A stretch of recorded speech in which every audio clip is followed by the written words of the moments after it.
Let's talk about going the distance. I'm accelerating the advent of sustainable transport. Working out stinks. Get an e-bike. Aventon.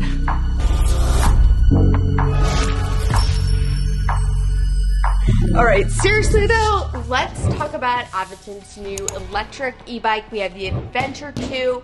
We are going to be doing an unboxing. We're going to test this thing out for you. I love electric bicycles. Tesla does not make an e-bike. They don't make a motorcycle. But if they did, I swear this would be what they would make. So let's get this thing open. In a moment, I'm going to show you guys how we load up this bike on the back of our car. But a lot like Tesla, Aventon is a California-based company that's vertically integrated. They have their own factory and they manufacture in-house. So super easy setup instructions. They have it all labeled out here, 1, 2, 3, 4, and they even have a code that you can scan to get the full video. The Aventure.2 really only took me about 15 to 20 minutes to piece together since it was mostly pre-assembled, and having the video instructions to follow really helped too. So I know you guys will appreciate their sustainable packaging because I haven't seen this with too many products, but everything that used to be foam packaging and plastic zip ties has been replaced by cardboard, paper, and even the twist ties are made of paper rope. Even the tape is paper. Even this, paper, cardboard right there.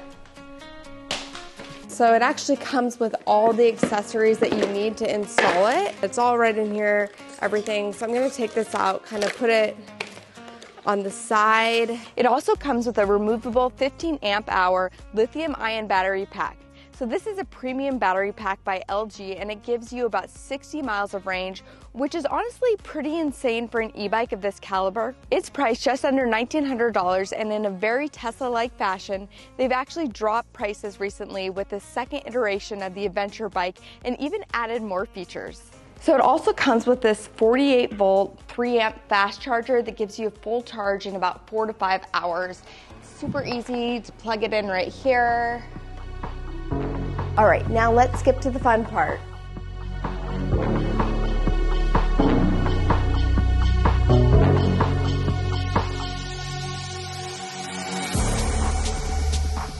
We're gonna test it out. Just gonna ride around the neighborhood, get to feel for it.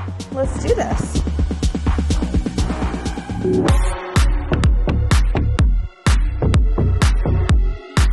So now that I've taken the bike and I've kind of rode it around the neighborhood, I want to take it on a road trip. So I'm going to show you guys how I attach it to our Model X. We do have the trailer hitch and we have the Tesla bike rack, which is actually just the Yakima full tilt bike rack. So I'm gonna install this first on our hitch. It has a weight limit of about 120 pounds. This hitch right here weighs 40 pounds. So you have to factor all of that in when you're thinking about the weight. Now the bike itself is a little over 70 pounds. We're gonna pop off the front tire and the battery, which will make the whole thing weigh around 40 pounds itself. So let's do this. It came with this tool and we're just gonna use it to pop off. There we go. This really only takes about 30 seconds.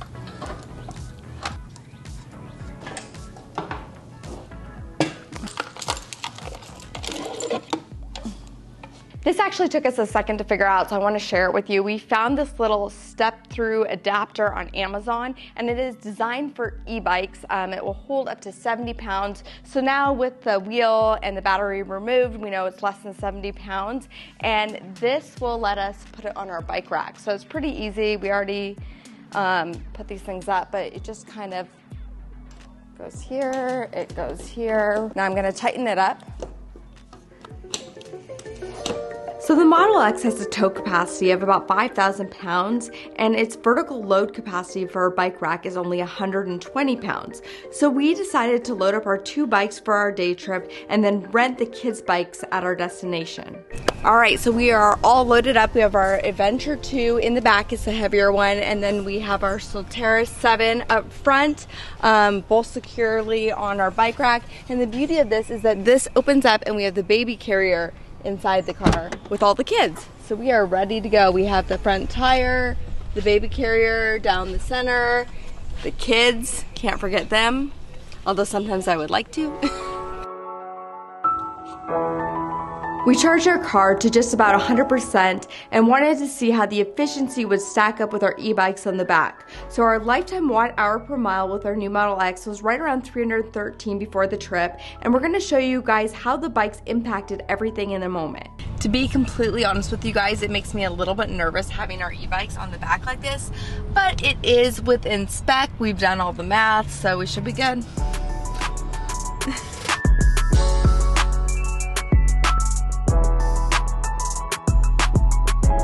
So if there is a pull-in charger, say for people like me that actually have something on the back that they're pulling and need it, just a little Tesla etiquette. It makes it very difficult to back in.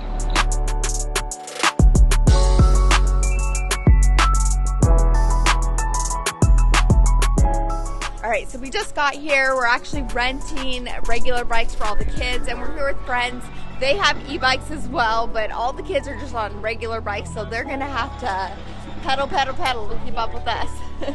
For me, having a bike with the torque sensor is really a must because I love being able to pedal myself, but I also like that extra boost at the right time. So I rode the Aventure.2 for almost 2 hours with the family, but I barely used any range, and I'm assuming the bike figured out exactly how hard I was pedaling, so it didn't need to exert as much energy to move me. We just stopped to get a bite to eat, and then we're gonna get back on our bikes, but it's so nice to be able to just kind of go freely wherever you wanna go, as long as you wanna go. Obviously, the kids are still on regular bikes, but they have all kinds of energy, so we are not worried about them.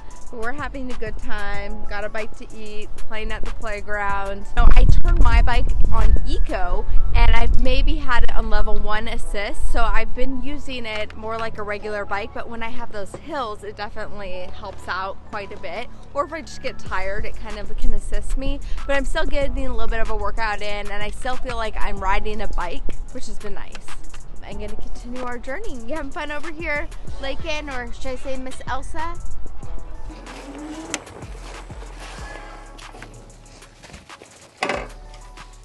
All right, so let's talk about the sexy look of this e-bike. So I know looks are subjective, but I do think this is a really good looking e-bike.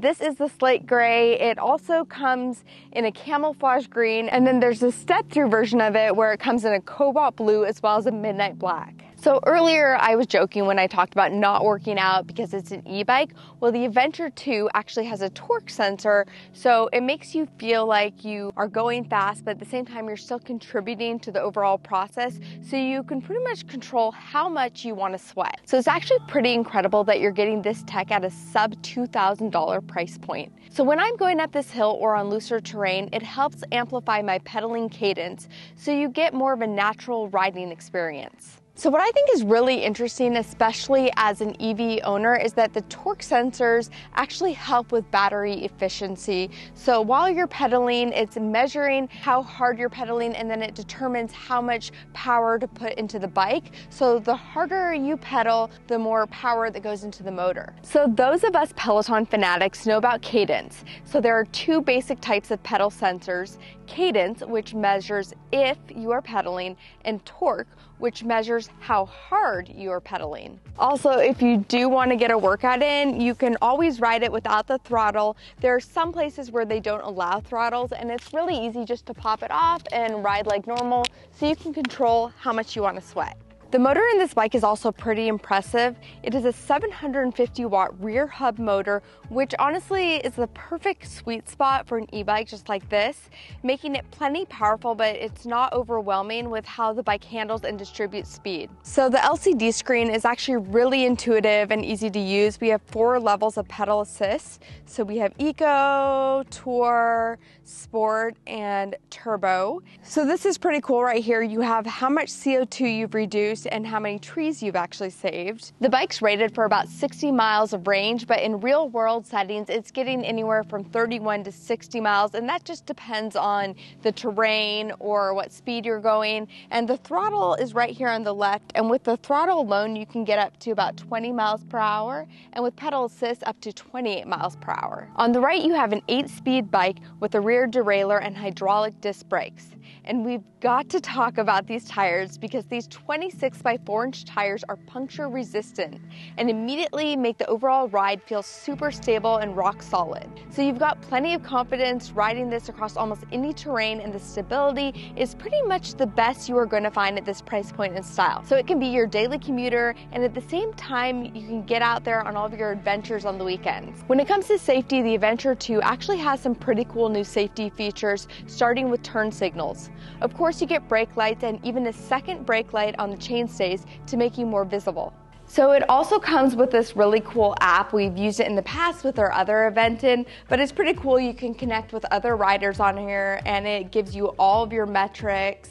You can record your ride, check out what other riders are doing, connect with other riders. There's even an option to kind of gamify your riding in here. You can actually pair it right here on the main screen with your phone. So what I think is actually the coolest part is that you can go into your settings and you can adjust your screen brightness and you can adjust your maximum speed.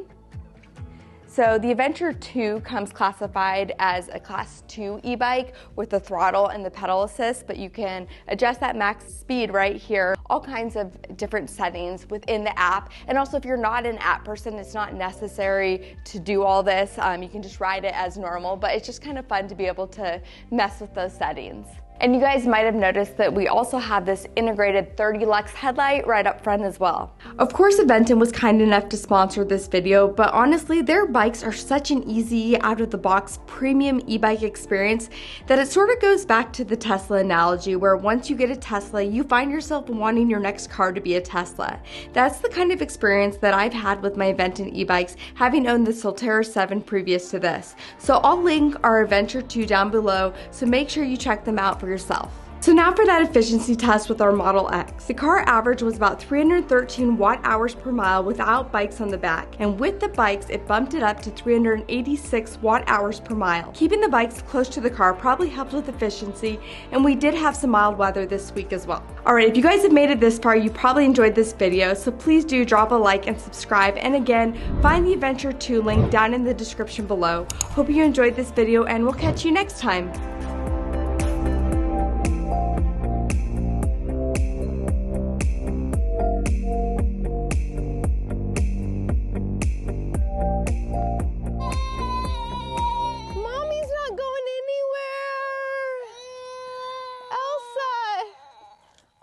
Right here. Oh, I'll hold you. You want to go on my bike? Oh my goodness, we might need to put a little bike seat on the back of this for you, so you can go with me. You don't want me to? It's okay.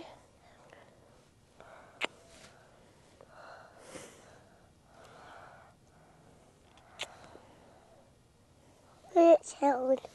I hear an owl. We go see the owl. You want to go see an owl? Oh, that's like our movies. Yeah. We need to go see the owl. We need to go see an owl.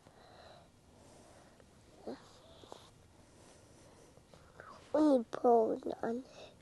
You need a phone on there? Is that my phone?